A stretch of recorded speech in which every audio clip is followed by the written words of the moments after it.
Hi everyone, so today we're going to be converting fractions into decimals. So we're going to be looking at a half, a quarter, 3/4, and then we're going to be looking at how to convert tenths and hundredths into decimals. So let's begin. So first we're going to look at a half. And we're going to be thinking about how we obviously put this into a decimal. Now, obviously being a half, we have no whole ones. So already I can start to fill in my decimal here because I know that I have 0 whole ones. So what do I do then? How do I fill in my tenths? Now, it's really tempting to put a 2 in my tenths place. But 0.2 isn't a half. So what we actually need to do is to use the skills that we've been using for the rest of the week in terms of equivalent fractions to be able to help us to work out what a half is in decimals. So I'm just going to move this out of the way because we are looking here at tenths, which is why I've converted this now into tenths. You can see that my denominator is now in tenths. So what I need to do now is I need to look at my denominator here on my halves, which is a 2, and my denominator on my tenths here, and I need to think, well, what have I multiplied 2 by to get 10? So I'm thinking about my 2 times table, and obviously it is 5. Now you'll remember the rule that I've talked about many times. Whatever we do to the bottom number, our denominator, we also need to do to our top number, which is our numerator. So what I need to do is do nice and simply times 5. So I've done the same then to the bottom and the top. And 1 times 5 is 5. So I can now see that 1/2 is equivalent to 5 tenths. Remembering that on the place value grid, the digit to the right of the ones is the tenths. So all I need to do is put a 5 in there.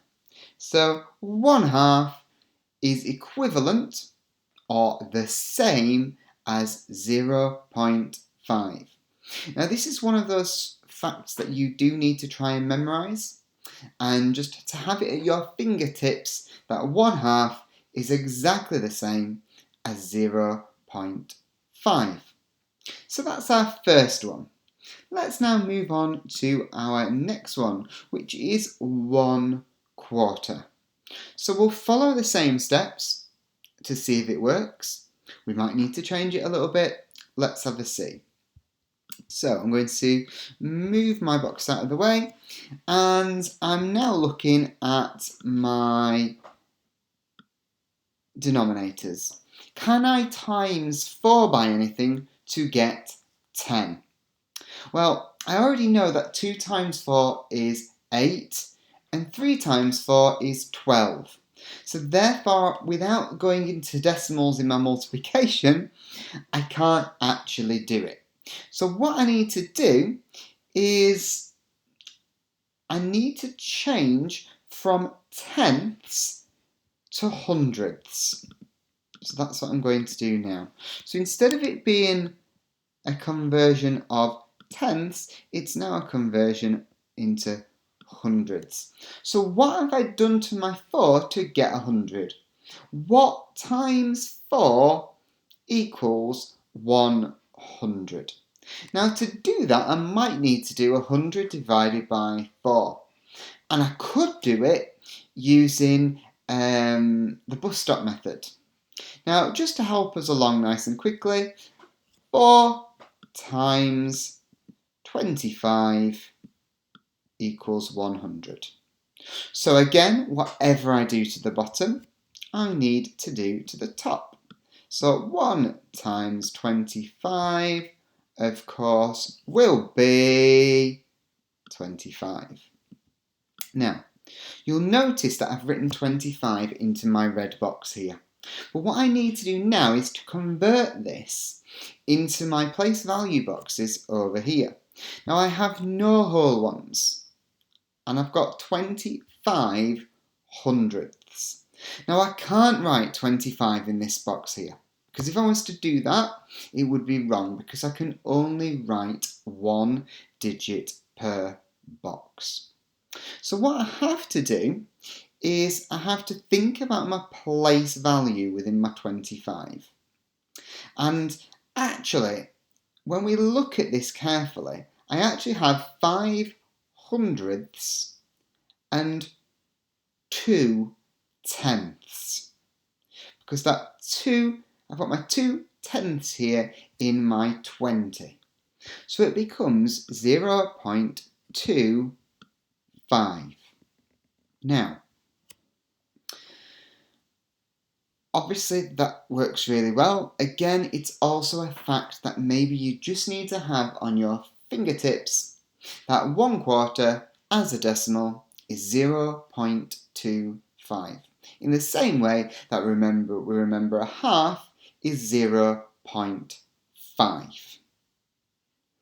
So that takes us to our next one. Our next one is 3/4. So, as you'll remember, we've always talked about whatever we do to the bottom, we need to do to the top. So we're now converting from 4 to 100. What do I times 4 by to get 100? And you'll remember from the previous one, it was times 25. So, what I need to do is I now need to do 3 times 25. Now obviously I could do this using short division, or I can just think through my 25 times table, which I've done here. And I can see that 1 times 25 is 25, that's the one that we did earlier. We've got 2 times 25, which makes 50. And 3 times 25, which makes 75.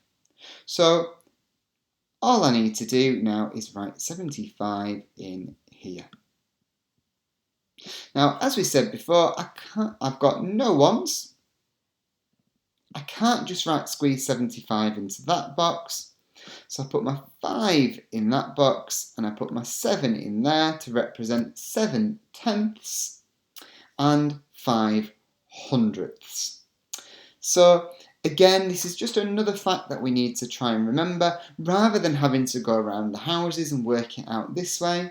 It's a case of just now starting to remember that a half is 0.5, that a quarter is 0.25, and that 3/4 is 0.75.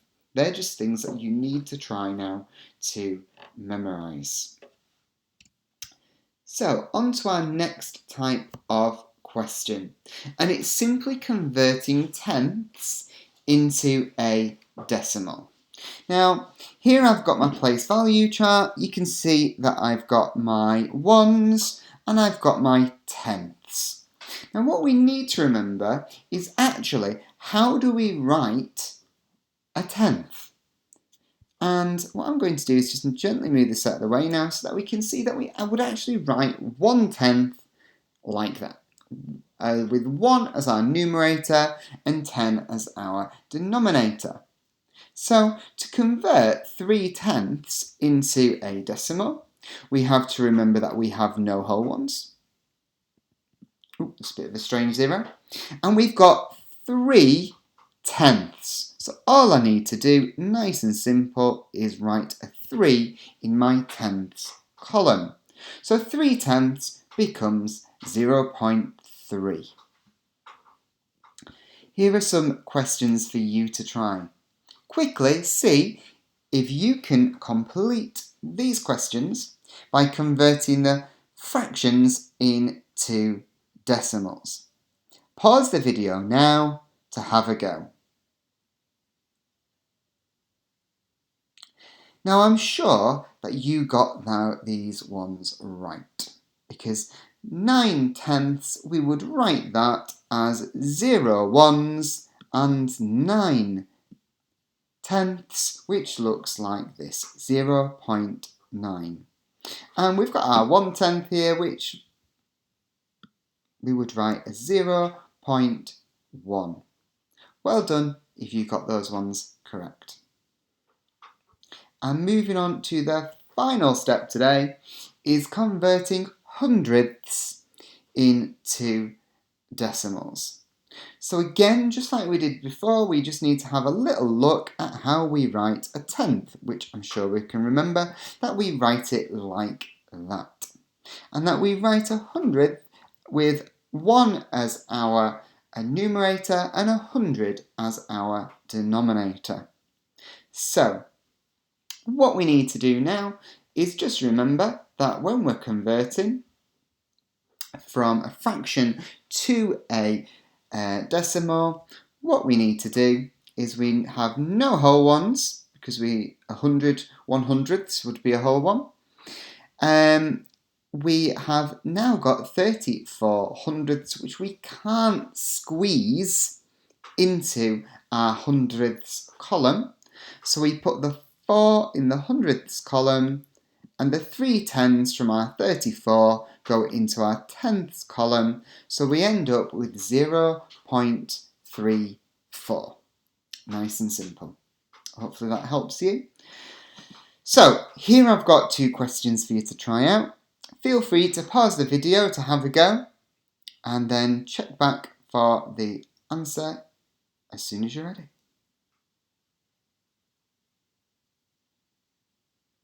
So I'm sure, just like me, you'll have worked out that we've got 19 1/100ths, which is the same as 0.19. Remember, we don't say 0.19 because the 1 and the 9 don't represent 19, they represent 1/10 and 9/100ths. So it's always important to remember that. And our other example is 0.97. Now, nice and easy so far. We've just got a couple of tricky ones just to talk about. So here I've got 7 hundredths. Now, I'm going to now write this one as a decimal. Now, obviously, we have no whole ones.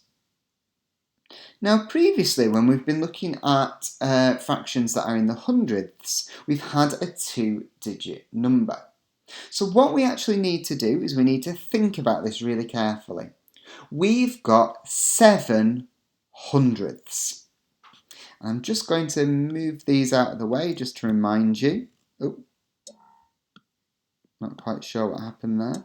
Oh, they won't move out of the way. Ah, there we go. So let's have a quick look. So we've got 7 hundredths.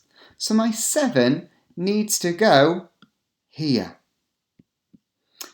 So what do I do with this box? And what I do is I put in a placeholder.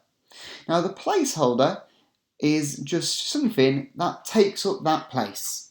And the placeholder that we always use is 0, because we only have a 1-digit number as a fraction, so we don't have any tens. So therefore, in this case, we don't have any tenths. So our placeholder is 0. So 7 100ths is the same as 0.07. One last one to look at now is our 90 100ths. So, just a quick move of these to remind us what tenths and hundredths look like. So, I'm looking at this one already and I'm thinking, I've got no whole ones. And if I have a look, I've got 90 hundredths, but I can't write 90 in here. So what I need to do is I need to put a 0 here and I need to put a 9 here.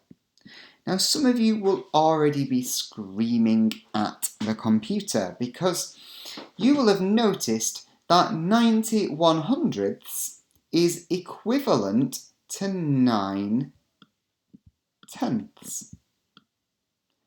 So actually, this one, for my answer as a decimal, I don't actually need to write 0.90. All I have to do is just write 0.9. Hopefully that will help you with your activities today. I hope that it makes things a little bit clearer. Keep safe and keep washing those hands.